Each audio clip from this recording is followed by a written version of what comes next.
అందరికీ నమస్తే friends. So ఇవాళ మన టాపిక్ వచ్చేసి అయితే వెనిజులా. సో ఫ్రెండ్స్, కింద కనబడుతున్న ఉన్నారు కదా ఫ్రెండ్స్, తను నికోలస్ మరుడో, మన వెనిజులా ప్రెసిడెంట్ అనమాట. సో తనని ఓవర్ నైట్లో యుఎస్ వాళ్ళు అండ్ ట్రంప్ గారు వాళ్ళ డెల్టా ఫోర్స్ యూనిట్ని ఆ కంట్రీ మీదకి పంపి తననైతే కిడ్నాప్ చేసి యూఎస్కి తీసుకొచ్చేసారు. ఎందుకు?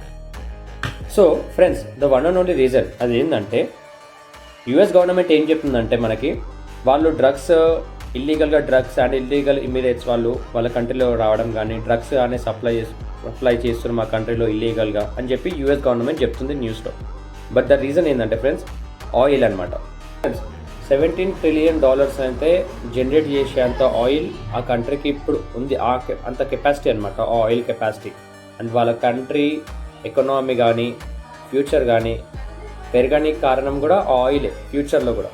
సో ఇదంతా కూడా మన ట్రంప్ గారు మొత్తం కొలాబ్స్ చేసిండు ఆ కంట్రీకి. అండ్ ఇప్పుడు ఆ కంట్రీ సిచ్యువేషన్ ఏందో మనం అర్థం చేసుకోవచ్చు. ఎందుకంటే ఒక కంట్రీ ప్రెసిడెంట్ని ఓవర్నైట్లో తీసుకొని ఒక బొమ్మలాగా తీసుకొని అక్కడ పెట్టడం అంటే చాలా పెద్ద కష్టమే.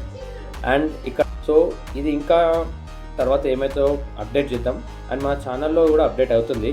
దీనివల్ల మన ఇండియాకి ఏమన్నా డ్రాబ్యాక్స్ ఉన్నాయా, వేరే కంట్రీస్ ఎట్లా రియాక్ట్ అవుతున్నాయి వీటి మీద, అవన్నీ మనం నెక్స్ట్ పార్ట్ 2 వీడియోలో అయితే చూద్దాం ఫ్రెండ్స్. Thank you. జై హింద్.